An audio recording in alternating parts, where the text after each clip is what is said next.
Welcome back to the deep dive.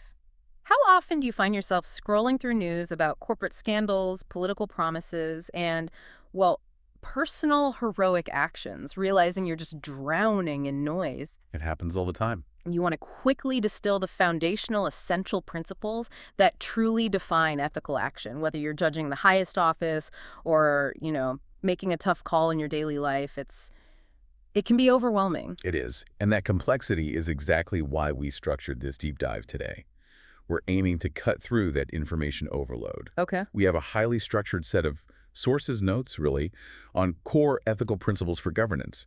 And our mission basically is to decode the architecture of ethical action. Decode the architecture. I like that. Yeah. We'll unpack these, let's say, dense definitions, connecting them using memorable real-world examples, think historical giants, but also modern civil servants facing, intense personal pressure. So think of this as your essential, maybe accelerated guide. We're moving beyond just the textbook definitions to give you the clarity and the foundational insight needed to understand why certain behaviors lead to ethical success and, frankly, why deviations lead to institutional failure.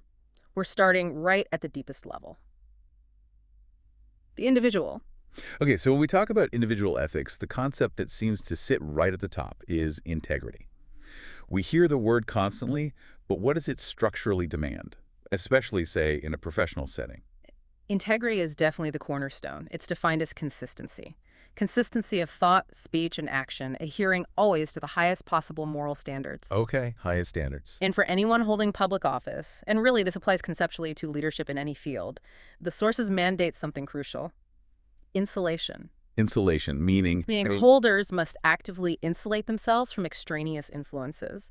They need to avoid any financial or personal obligations to outside individuals or organizations, anything that could compromise their duty. I see. So it's not just about, say, resisting temptation when it comes along. No. It's about actively designing your life, your professional space, to prevent even the appearance or possibility of that external influence. Precisely. You've got it. And the maintenance of integrity, it's often about what you do when the pressure isn't on, when nobody's looking. Right. C.S. Lewis said something about that. He did. C.S. Lewis captured it perfectly.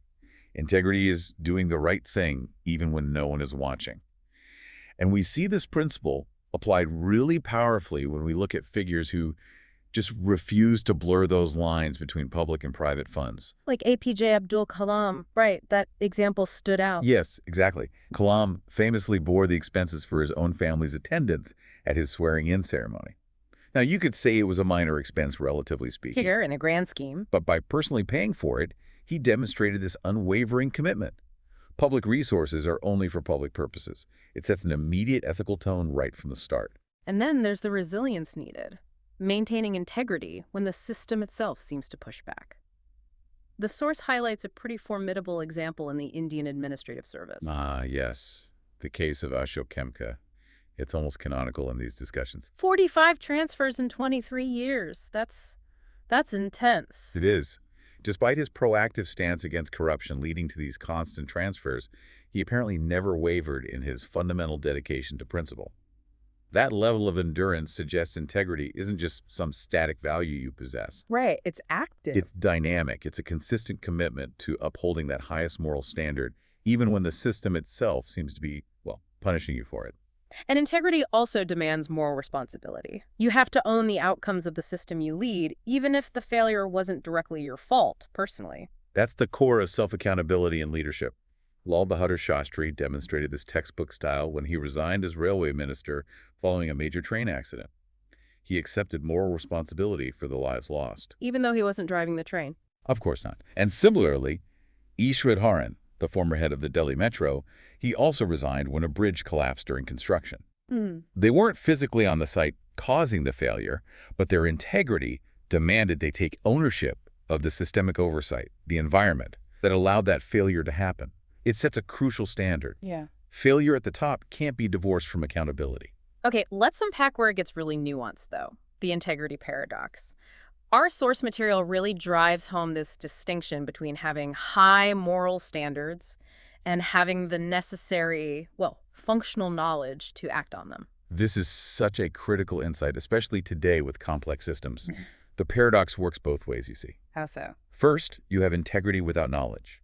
Imagine an incredibly honest, civil servant, completely integral, but lacking the modern technical or procedural knowledge to spot sophisticated corruption schemes. Like something involving algorithms or deep fakes, maybe. Exactly. Yeah. Their integrity, while admirable, becomes functionally ineffective. They're sort of lame in their ability to actually control the corrupt environment they're in. Right. Good intentions aren't enough. And the reverse. That sounds even worse. Knowledge without integrity. Oh, that's far more dangerous. It leads to catastrophic outcomes. We see it everywhere, from cyber crimes committed by highly educated individuals to educated terrorists, or, unethical genetic engineering that violates fundamental principles of human dignity. The source mentioned a specific example. A scientist. Yes, a DRDO scientist recently held for alleged involvement in a court blast. When profound specialized knowledge is completely divorced from ethical standards, it becomes a weapon. Wow.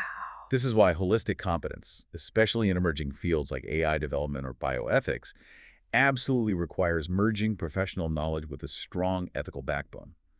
It's like Gandhi summarized it. What did he say? If you have integrity, then nothing else matters. If you do not have integrity, then also nothing else matters. It's that fundamental. Okay.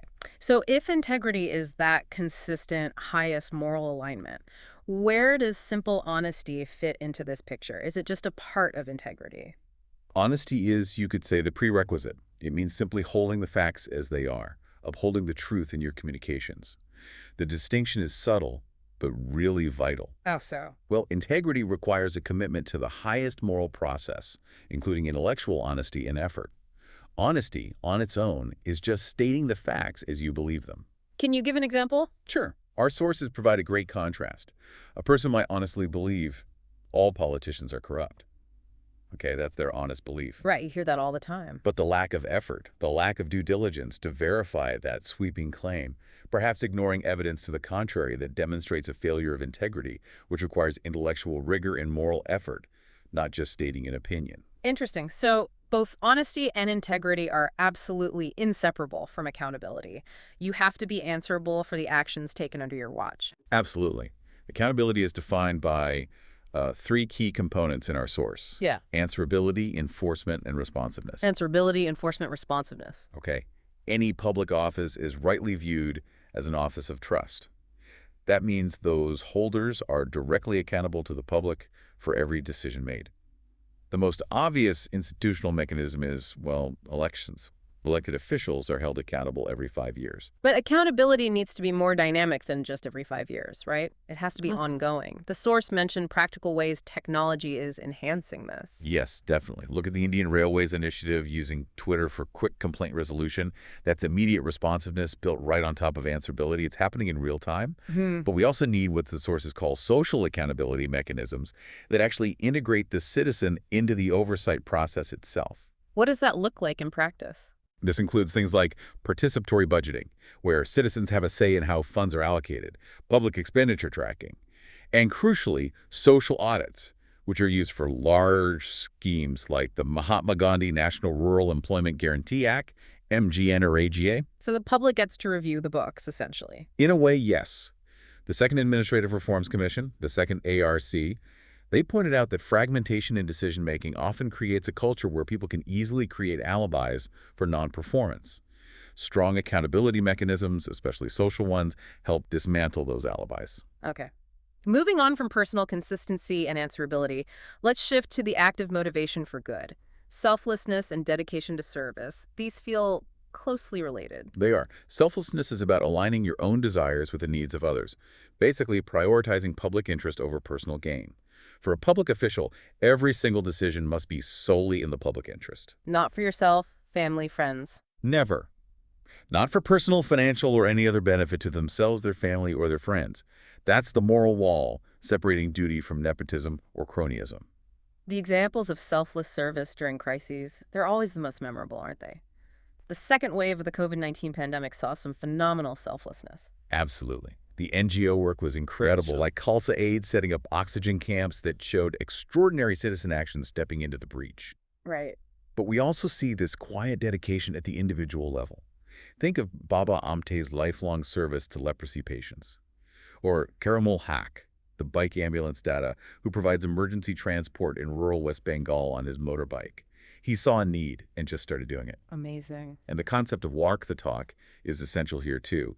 The source mentions IAS officer Pankaj Jain sending his own daughter to an Anganwadi, a government-run childcare center. Instead of a private school. Right. That demonstrates a genuine belief in the quality of the public systems he was actually tasked to improve. It sends a powerful message. And that leads directly into dedication. It sounds like passion, maybe, but the source suggests it's deeper than that. It is deeper. Dedication is that deep-rooted commitment, that devotion towards public welfare. It involves framing the work not as just a job, or worse, a burden, but as a genuine opportunity to serve. Can you give an example of that kind of dedication? Consider IAS Saurabh Sodawai. He's from the Madhya Pradesh cadre. A doctor by training, he voluntarily returned to clinical duty during the peak of the COVID-19 shortage, treating patients himself. Even though his job was administrative by then? Exactly. He didn't have to. His primary administrative duty had changed. But his dedication to public welfare superseded his current job title. That's dedication. Wow. Similarly, the officers behind Project 37 in Arunachal Pradesh, they used crowdfunding and community effort to build schools and roads in remote areas. That's dedication transforming what seems like an insurmountable bureaucratic problem into a community-driven solution. Okay, so we've established that individual moral foundation. Now, how do we scale those values up into an institutional structure? The first crucial component seems to be openness and transparency. The second ARC called the right to information the master key to governance. That's a strong statement. It is. The second ARC, the Second Administrative Reforms Commission, they define transparency as not just the availability of information, but also clarity about the government's functioning, how decisions are actually made. Right. Their famous quote is that there is no better disinfectant than sunlight. They were really advocating for a fundamental shift in the government's default posture. The idea is that information should be openly provided unless there's an absolutely compelling stated reason to withhold it. You're drawing a line there between just sharing information and true transparency. This distinction feels critical for the listener because you might feel you have information, but still lack the context or the why. That's exactly the key difference. Information sharing is often just providing relevant data, maybe the final outcome of a decision, for example. Here's who got the contract. Okay. Transparency is broader. It requires making the criteria, the procedures, the entire system of decision-making openly known. Take India's collegium system for judicial appointments. It shares information about who was appointed eventually. But critics often argue it lacks procedural transparency. The reasons why certain candidates were chosen over others often remain opaque. True transparency demands clarity on the process itself, not just the result. So what are some of the best institutional mechanisms we have, particularly in the Indian system, that reinforce this transparency? Well, the Right to Information RTI Act is undoubtedly the foundation. It was built on the groundwork of movements like the Mazar Kisan Shakti Sanghan, MKSS, public hearings, the Jan Sunways in Rajasthan back in the 90s. Right, that grassroots movement. Exactly. Yeah. Beyond RTI, we have social audits, which are mandated now for programs like MGNREGI and the National Food Security Act, NFSA. These force a public review of expenditures and outcomes at the local level. So people can actually see where the money went. Precisely. And then there are digital initiatives like Jan Suchna portals in some states, and the open data policy, which you can see on platforms like mygov.in. These pushed government data proactively into the public domain. Yet we have to acknowledge there are limits. I mean, total, absolute transparency isn't always possible, is it? Or even desirable. Sometimes it could be dangerous. That's the classic governance dilemma. There are legitimate needs for withholding certain information. National security is the clearest one, governed by things like the Official Secrets Act of 1923. Covering defense secrets. Right. Like details of the Rafale purchase or specifics about nuclear programs. That's generally accepted. Privacy is another major area. We absolutely must protect the identities of victims of sexual abuse, for instance. That information cannot be public. Of course. And during times of intense social friction or unrest, withholding sensitive information is sometimes argued as necessary to maintain public order, though that's a very fine line to walk. Tricky balance. Very. And finally, preventing panic or widespread misinformation, as we saw during the initial chaos of the COVID-19 pandemic response, sometimes requires careful, centralized information control. Again, it's controversial, but sometimes argued as necessary. And when those institutional mechanisms for transparency fail or aren't enough, the individual often has to take a really high-stakes moral leap. This brings us to whistleblowing. Whistleblowing is really the ultimate individual act of moral disclosure in the face of systemic failure. It happens when organizational members reveal illegal, immoral, or corrupt practices to external bodies or the public, precisely because the internal systems have failed to take corrective action. And it's often incredibly risky for the whistleblower. Deeply dangerous, personally and professionally. We think of global figures like Edward Snowden or Julian Assange. Right. In India, there's the tragic high-profile case of Satyendra Dubey, who exposed massive corruption within the National Highways Authority and was murdered for it. Such a stark reminder of the costs. These individuals chose their perceived duty to the public over their loyalty to the organization, often paying an immense personal cost. It's an act of profound civic courage, but also desperation. Let's move to the twin values of objectivity and impartiality. They sound quite similar, but the source suggests they serve different ethical functions. How do we distinguish them? Okay, they are best understood, I think, as process and result.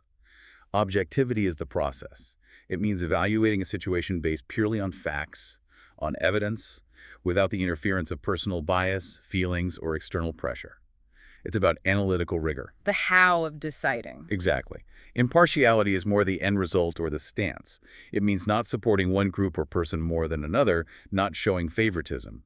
Impartiality dictates non-discrimination in the allocation of public goods, resources, or services. It ensures fairness in the outcomes. So impartiality is like the practical manifestation of objectivity, and it requires you to serve the political machinery equally, regardless of who is actually in power at that moment. Precisely. A civil servant must offer the same quality of objective policy advice to governments of different political parties, irrespective of their own views. We see this objectivity celebrated historically, too. Like the examples in the source. Yes, think of 18th century social reformers using scientific and rational arguments against the practice of sati. They chose factual, rational processes over deeply ingrained cultural biases. Yeah. Or consider Prime Minister Nehru appointing Dr. B.R. Ambedkar as the chairman of the Constitution's drafting committee. They had significant ideological differences. Huge differences. But Nehru chose based purely on Ambedkar's unmatched legal merit and intellectual ability. That's a classic case of objectivity triumphing over political preference for a crucial national task. Okay. Now, closely linked but distinct from impartiality is nonpartisanship. How does that differ? Nonpartisanship specifically targets the political sphere. It implies that a public official must execute their task without fear or favor towards any political party. This holds true regardless of their own private political beliefs. So it's about political neutrality in action. Yes. This is the bedrock of the modern civil service model, articulated very clearly in Kenneth Kernighan's model of political neutrality. The core idea is politics and administration must be separated. Public officials should not engage in partisan politics, and recruitment must be purely merit-based to insulate the public servant from political loyalties or inclinations. Figures like Ashok Khemka, whom we mentioned earlier, seem like the prime example here again. They just continue to serve governments of all political colors. Exactly. Maintaining that essential neutrality, even if they get shuffled around constantly for, perhaps, political reasons. And the nonpartisan civil servant, ideally, will refuse a request from a powerful politician to, say, grant unnecessary funds to their specific constituency if the demand lacks objective merit or violates financial rules. Their loyalty is supposed to be to the Constitution and the standards of public finance, not the immediate political whim of the party currently in power. Right. Okay, finally in this section, let's look at effective leadership and role modeling. Because all these values, systems, processes, ultimately, they seem to hinge on the tone set right at the very top. They absolutely do. Leadership is fundamentally the action of leading a group towards a common goal. It's about providing a vision, inspiration, motivation. And the ethical impact of leadership is just enormous. How so? Well, if a leader is genuinely honest, sincere, and committed to integrity, those positive values tend to percolate down through the entire hierarchy. It can act almost like a cleansing force for the system. A leader must be the embodiment of the ethical standards they wish to see and enforce. So what are the non-negotiable attributes for this kind of ethical leadership, according to the source? Courage, definitely. Unwavering honesty and integrity, of course. The ability and willingness to lead from the front, not just issue orders. And crucially, they need to possess high emotional intelligence, which we'll dig into later. Emotional intelligence. Okay. And a proactive mindset. The sources cite the district collector of Nenderbar in Maharashtra, who proactively installed oxygen plants before the devastating second wave of COVID-19 really hit that area. Wow, foresight. That foresight, anticipating a critical public need and acting decisively before the crisis peaked, is a defining trait of effective ethical leadership. It wasn't just reactive. That walk the talk concept seems so important here, too. The leader has to personally embody the change, don't they? Absolutely. Yeah. It builds trust like nothing else. Think again of IAS officer Usagiam in Tamil Nadu, who reportedly faced 26 transfers while combating illegal sand mining.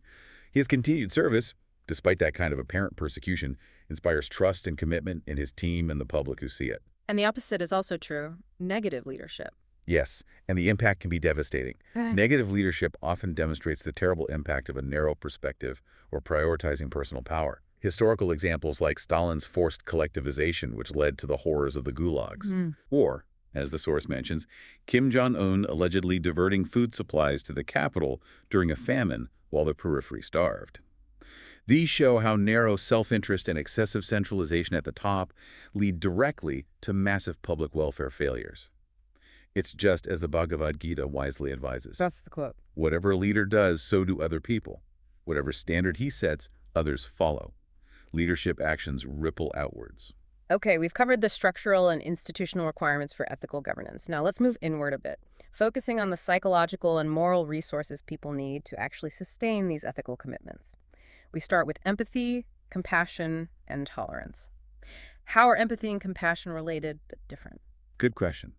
Empathy is primarily the cognitive ability. It's the capacity to imagine yourself in another person's place, to understand their condition, their feelings from their perspective. It's about understanding. Okay, understanding. Compassion is often seen as the emotional amplifier, or the next step. It's the feeling, that deep concern that arises when you're confronted with another's suffering. And crucially, compassion includes the motivation to actually relieve that suffering. Buddhism defines this deep act of care as karuna. So empathy is understanding, compassion is feeling and wanting to act. That's a good way to put it, yes. The sources provide some incredible examples of compassion literally transcending monetary value. They call them the non-patent heroes. Tell us about that. These are figures who consciously placed human need way above profit. Dr. Peter Hotez, for example, co-developed the nonprofit Corbavax vaccine specifically designed to be affordable and accessible to aid the developing world during the pandemic. He didn't patent it. No. And when questioned about it, he echoed the philosophy of Jonas Salk, who developed the original polio vaccine back in the 50s.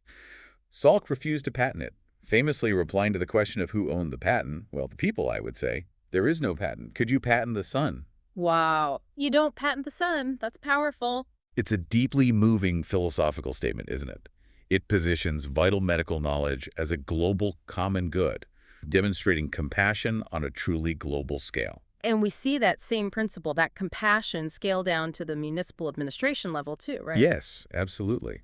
Through innovative local programs like Operation Suleimani, which was led by the district collector of Kozhikode in Kerala. What did that involve?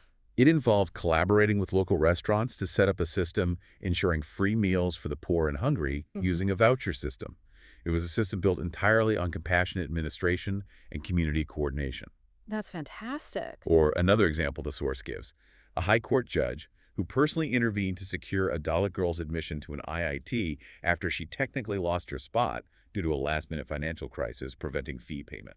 So the judge went beyond the strict letter of the rule? It seems so. That judge acted not just on the black-letter law, perhaps, but on a deep sense of justice and compassion for the disadvantaged individual caught in the system. Okay. The third piece of this triad is tolerance. What does that entail in this context? Tolerance is defined as having a fair, objective, and permissive outlook toward differences in belief, practice, origin, etc. It upholds pluralism and fundamentally rejects dogmatism. But there's a limit, right? Yes, and this is crucial. Tolerance does not mean tolerating social injustice.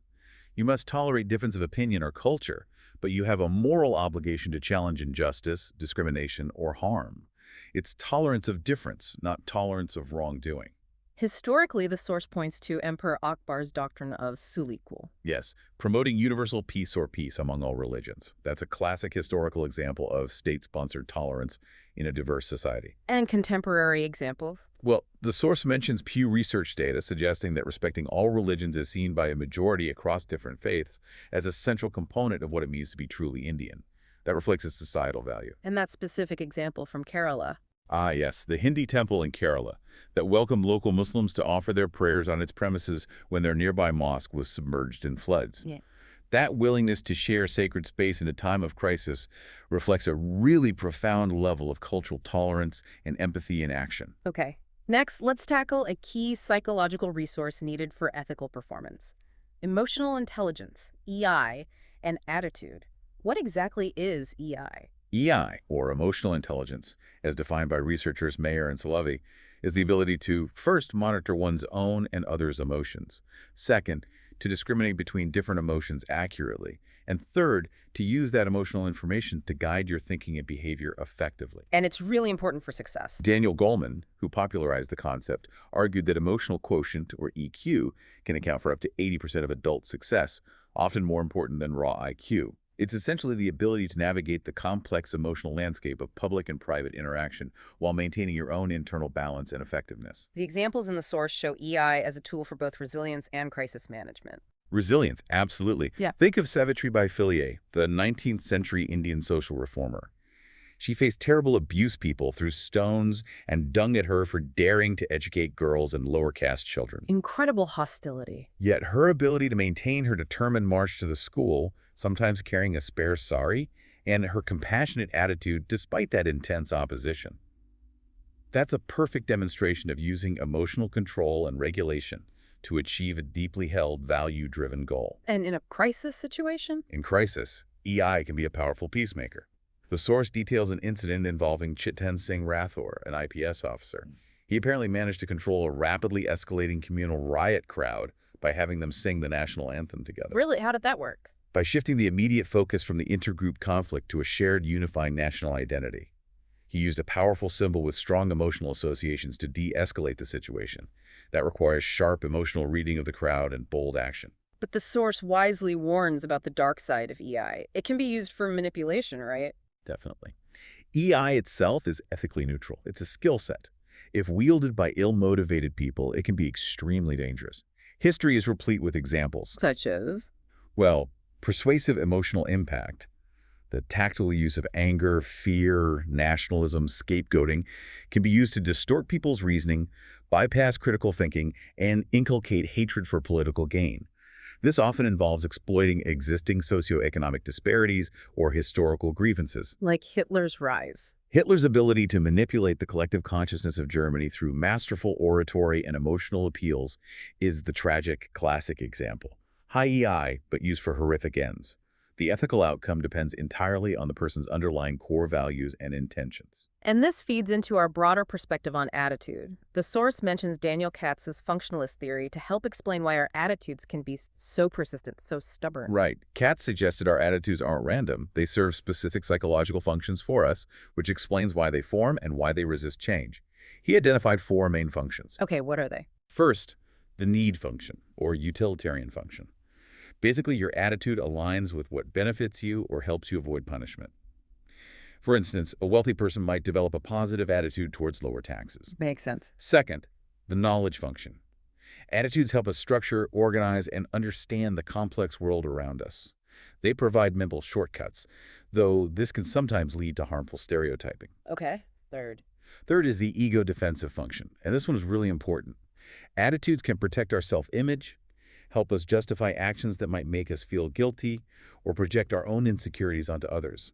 Think of things like moral policing or racial prejudice. They often serve to bolster a fragile ego. And the last one? Finally, the value expressive function. Our attitudes allow us to express our core values, our beliefs, our identity. Like Gandhi strategically using khadi, homespun cloth. It wasn't just about the cloth itself. It was a powerful symbol expressing the values of self-reliance, independence, Swaraj. Wearing it expressed his core beliefs. And we often see that attitudes aren't always consistent with actual behavior. That's the classic challenge, especially in things like elections, right? Exactly. That's attitude inconsistency. You might hold a genuinely negative attitude toward corruption. In the abstract, you think it's terrible. Sure, most people would say that. Yet you might still vote for a candidate widely perceived as corrupt, maybe because they belong to your community or you feel they deliver other benefits or due to deeply ingrained factors like caste or kinship loyalties.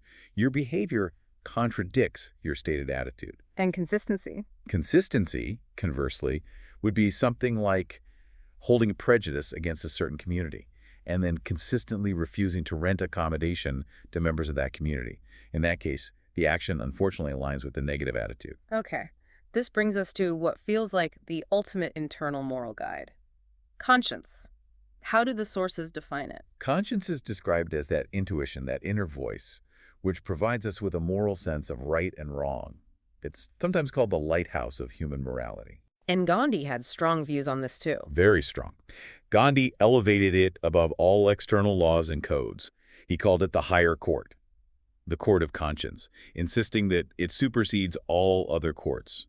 For him, it was the final arbiter. The most dramatic example of action guided purely by conscience seems to come from the Cuban Missile Crisis. The story of Vasily Arkhipov. It's absolutely paramount to understanding conscience under almost unimaginable pressure. What happened? Arkhipov was a Soviet naval officer on a submarine near Cuba in October 1962 during the peak of the crisis. His submarine was being bombarded by depth charges from U.S. ships. The other senior officers on board, cut off from Moscow and believing war had already broken out, wanted to launch their nuclear torpedo. Launch a nuclear weapon? Yes. The decision required agreement from 3 officers. 2 agreed. Arkhipov III dissented. He refused to authorize the launch, arguing against it, acting purely on his internal moral sense and assessment of the situation, literally saving the world from potential nuclear annihilation. Just incredible. One person's conscience. One person's conscience in the face of immense pressure. On a much smaller everyday scale, conscience is what guides, say, the district magistrate, who refuses an illegal or corrupt request from a powerful local politician, choosing to protect the public interest based on their inner voice of right and wrong. But what happens when that lighthouse flickers? When you face a crisis of conscience? That's when the inner voice fails to provide clear moral guidance. It usually happens because the individual is facing a conflict between 2 competing, deeply held moral requirements or principles. It's often a right versus right situation, or what some call a knower-doer split. Knower-doer split. Yes, like the example sometimes given. A person knows stealing is wrong, the knower part, but they steal bread out of compulsion to feed their starving child, the doer part. Their internal moral law conflicts directly with their perceived obligation to prevent suffering. That often forces us to weigh conscience against law and ethics. And occasionally, it seems, humanity demands that we rise above strict legality. This is perhaps the most profound and difficult challenge, especially for a public servant sworn to uphold the law. The Supreme Court itself recognized this tension in that case we discussed earlier. The Dalit student's IIT admission. Yes. The court intervened to aid the boy who lost his seat due to a last-minute payment error, stating explicitly that the court must sometimes rise above the law to prevent a grave injustice. The spirit of justice trumped the letter of the rule. And the example of the police officer. Similarly, the source notes the example of a police officer declining to register a formal complaint against a homeless man who stole 2 pieces of bread, apparently for his hungry child. The officer reportedly chose compassion and basic humanity over strict adherence to the penal code in that specific instance. Historically, the Dandi March, Gandhi's Salt March, was a profound ethical imperative, a moral demand for freedom and justice. But it was undeniably illegal under British colonial law at the time. Absolutely. It highlights the conflict. And we constantly navigate these nuances in everyday life, too. Tax avoidance might be legal, but is it always ethical? Probably not. Tax evasion, on the other hand, is both illegal and unethical. Right. The crisis of conscience often resides in that difficult space Immanuel Kant explored. In law, Kant suggested, a man is guilty only when he violates the rights of others through action. But in ethics, he might be considered guilty if he merely thinks of doing so, if the intention is corrupt. The gap between internal intention and external action, between legality and fundamental humanity, that's where the crisis of conscience lives and breaks. Okay, we've established the individual moral bedrock, the virtues, and the psychological tools needed.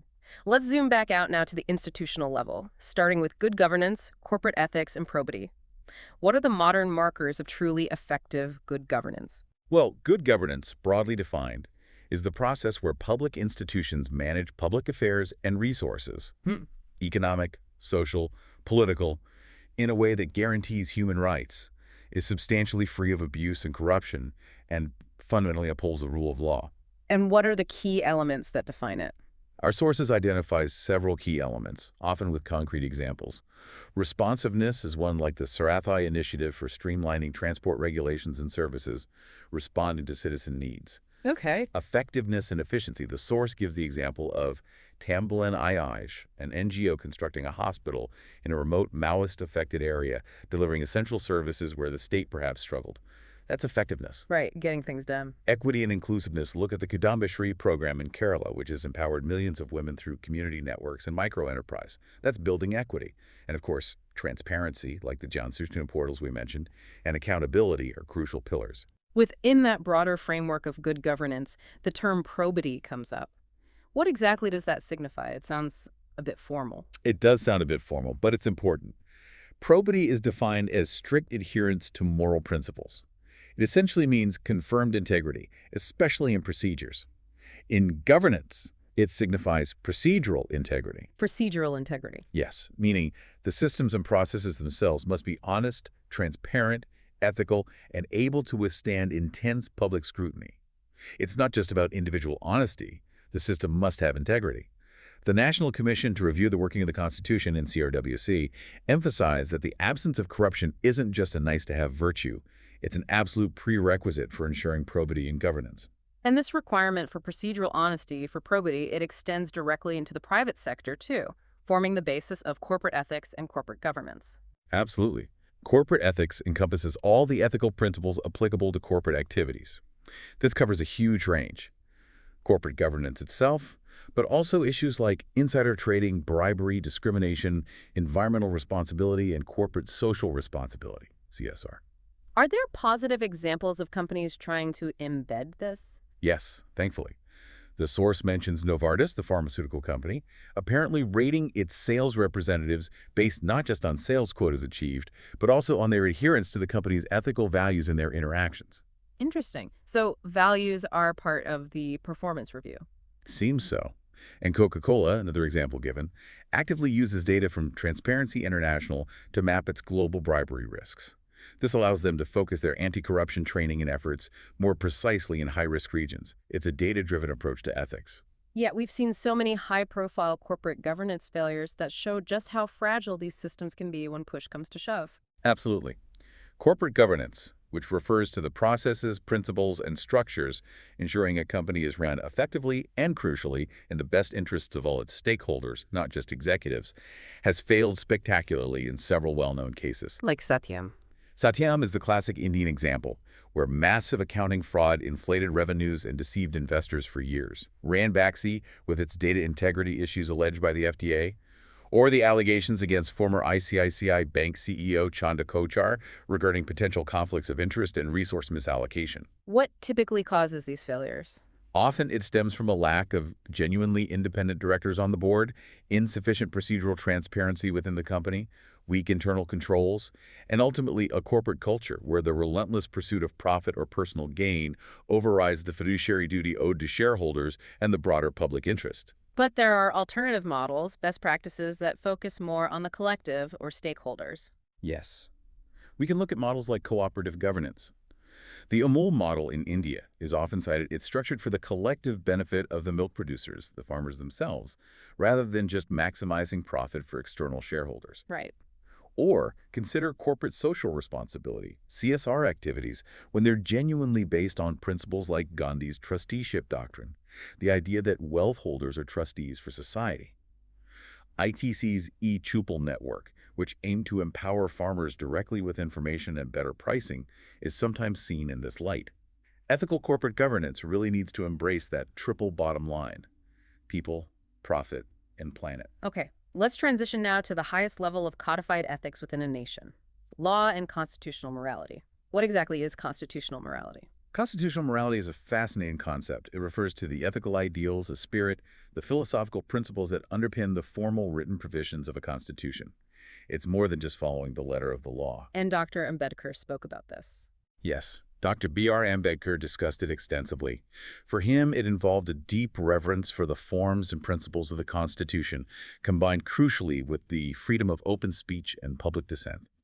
When a public servant delivers compassionate service that genuinely upholds social justice, equality, and human dignity principles enshrined in the Constitution, they are actively practicing constitutional morality, going beyond mere legal compliance. Our sources beautifully illustrate this kind of symbiotic relationship between law and ethics, how they often inform and enforce each other. Can you elaborate on that? Sure, it works both ways. Sometimes law emerges from prevailing ethics. For example, the Right to Information, RTI Act, essentially codified the widely held ethical principle of transparency into a legal right, making it mandatory. Okay. Similarly, laws mandating only altruistic surrogacy, not commercial surrogacy, could be seen as codifying a pre-existing ethical belief in some sections of society that motherhood is sacrosanct and shouldn't be commodified. And the other way around, ethics from law. Conversely, sometimes ethics emerge or are strengthened from law.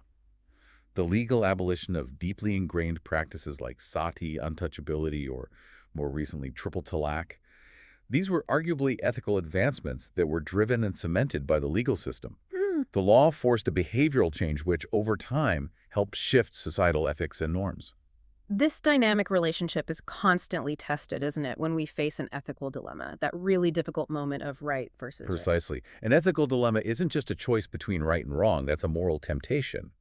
A true ethical dilemma is a situation where you face two conflicting moral requirements, and adhering to one necessarily means violating the other, and crucially, neither requirement seems to obviously override the other. This is the harsh reality of governance quite often. Can you give an example? Consider the dilemma pitting impartiality versus compassion. You have, say, an old woman who doesn't have the required biometric documents, no Aadhaar card, yet she's clearly starving and needs subsidized food rations. Impartiality and the strict rule might dictate. No documents, no food. You must treat everyone the same according to the rule. But compassion screams that you must find a way to feed this vulnerable person immediately. Which right principle do you prioritize? Which do you sacrifice? There's no easy answer. That's agonizing. The sources also mention the inherent conflict often faced in whistleblowing versus loyalty, which someone like Satyendra Dubey must have faced. Exactly. That's loyalty to your colleagues, your team, your institution, versus your perceived loyalty to the larger public good, to justice, to truth. It's a brutal choice. And ultimately, many dilemmas seem to boil down to means versus ends. Yes, this is a classic philosophical and practical dilemma. Yeah. Is it a case of using wrong means for right ends, like the controversial example of a police officer carrying out a fake encounter to eliminate a known dangerous criminal, maybe a rapist? The desired end, justice, public safety, might be seen as right by some, but the means, extrajudicial killing, are unequivocally wrong and illegal. And the alternative. The alternative is striving for right means for right ends. Gandhi taking back the non-cooperation movement after the Chariot violence in 1922 is a prime example. The end goal, Swaraj, independence, was absolutely right. But for Gandhi, the means, strict nonviolence, had to remain pure. He sacrificed momentum because the means were violated. There's a quote about that. Yes, J.R.D. Tata is quoted as saying something very pertinent. Do not only do what is the right thing to do, but do it rightly and for the right reasons. The how and the why matter as much as the what. The moment those lines start to blur or personal interests creep in, we encounter a conflict of interest. COI. How is that defined? A COI is fundamentally a conflict between an official's public duty and their private interests, where the private interest could improperly influence the performance of their official duties. Even the appearance of a COI can seriously undermine public trust. And there are different types. Yes. The sources usually categorize them. An actual COI is when the conflict has clearly materialized. For example, a civil servant is on a committee awarding a contract, and their own cousin's company is actively bidding for that contract. That's an actual, tangible conflict. Okay. A potential COI exists, where there's a possibility of conflict down the line, even if it hasn't happened yet. The classic example is a civil servant being posted as the district magistrate in their own home district, where they have deep family ties and property. Yeah. Even if they act with perfect impartiality. The perception is there. Exactly. The public perception of potential bias or favoritism is toxic to trust. Resolution requires clear rules, strict codification of what constitutes a COI, mandatory disclosure, recusal procedures, and sometimes institutional tools like cooling off periods. Cooling off periods. Yes, restrictions on public servants taking up private sector employment in areas related to their former duties for a certain period after retirement. Yeah. A parliamentary standing committee recommended extending this to 5 years to reduce the risk of undue influence or quid pro quo arrangements. Okay. Finally, let's broaden the scope one last time to cover applied ethics in the global arena, specifically the environment and international conduct. Right. Environmental ethics fundamentally pushes us towards ecocentrism.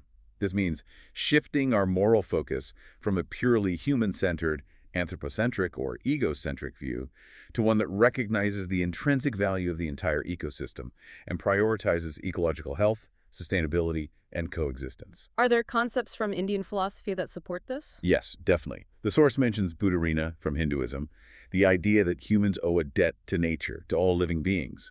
This debt isn't monetary, it's an ethical obligation, repaid through things like preventing cruelty to animals, protecting natural resources, and ensuring the sustainability of the planet for future generations. And we see environmental heroes putting this kind of ethic into practice on the ground. Yes, inspiring figures like Tulsi Gabbard from Karnataka, often revered as the encyclopedia of the forest.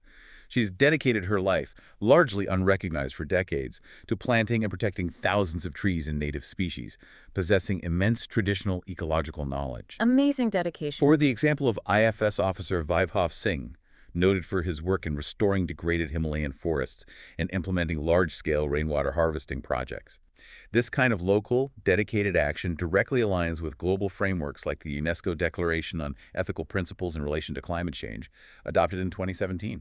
And moving to the global political scale, we require international ethics. The source suggests moving beyond simple national self-interest towards enlightened self-interest. What's the difference? Simple national self-interest is just focusing narrowly on what benefits your own country, often in the short term, regardless of the impact on others. Enlightened self-interest recognizes that, in an interconnected world, the long-term well-being, stability, and prosperity of your own nation are intrinsically linked to global stability, cooperation, and the well-being of others. Helping others ultimately helps you. What are some examples of positive global conduct reflecting this? India's historical Panchsheel doctrine, 5 principles of peaceful coexistence, aimed for this. More recently, its Vaccine Maitri initiative during the pandemic, where India supplied vaccines globally even while facing its own domestic needs, could be seen as reflecting enlightened self-interest alongside humanitarianism. Bangladesh granting asylum to hundreds of thousands of persecuted Rohingya refugees from Myanmar, despite its own resource constraints, is another high-profile demonstration of ethical global conduct prioritizing humanitarian principles. The source outlines a vision for ethical global engagement using the 5S approach. Yes, it's presented as a framework. Samman, meaning respect for sovereignty and equality. Samvad, dialogue to resolve differences.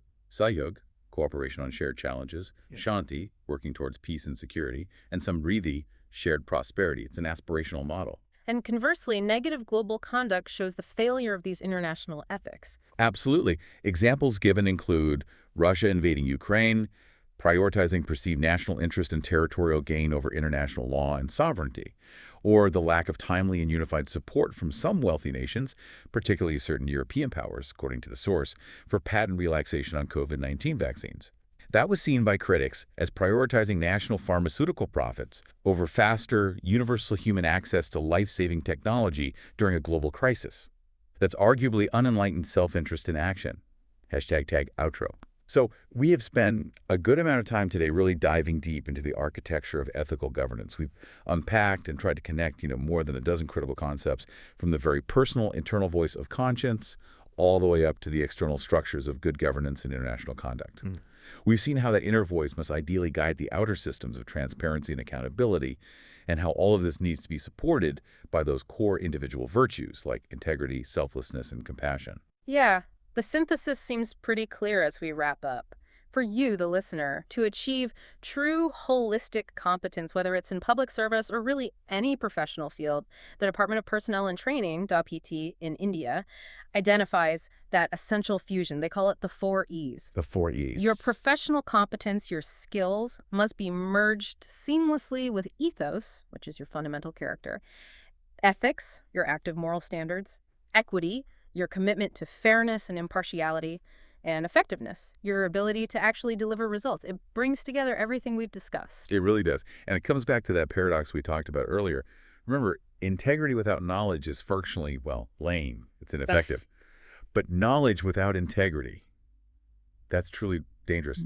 You really must possess and cultivate both to navigate the complexities of the modern world successfully. Couldn't agree more. And maybe one final thought for you to carry forward, something to mull over, building on that tension we explored between conscience and legality. We celebrated figures like the police officer who maybe declined to charge the starving man, or the Supreme Court explicitly stating its need to sometimes rise above the strict law to aid a student facing injustice. If, as the philosopher Immanuel Kant argued, a man is guilty in ethics if he merely thinks of violating the rights of others, yet in law, he's generally only held guilty when he actually violates them through action. Then where exactly do you place that boundary? When is it truly justified, in your view, for your profound duty to humanity, to your conscience, to fundamentally conflict with your duty to the established state law? When is that line drawn that allows you or obliges you to rise above the law? It's something you can explore on your own. A deeply challenging question to end on. Thank you for joining us for this deep dive.